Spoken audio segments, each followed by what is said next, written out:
சிவன் கதை. ஒரு காலத்தில் இந்த உலகம் அழிவுக்கும் அமைதிக்கும் நடுவில் இருந்தது.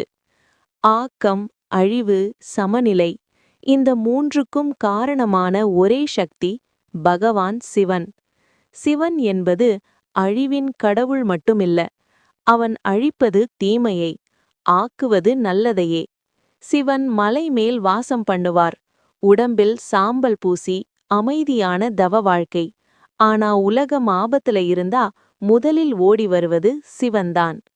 பார்க்கடல் கடைதல். நீலகண்டன் கதை. ஒரு நாள் தேவர்களும் அசுரர்களும் அமிர்தம் பெற பார்க்கடலை கடைய ஆரம்பிச்சாங்க. ஆனா அந்த கடலிலிருந்து முதலில் வந்தது அலால விஷம். அது வெளியே வந்தா முழு உலகமும் அழிஞ்சிருக்கும். அந்த நேரத்துல யாரும் முன் வரல.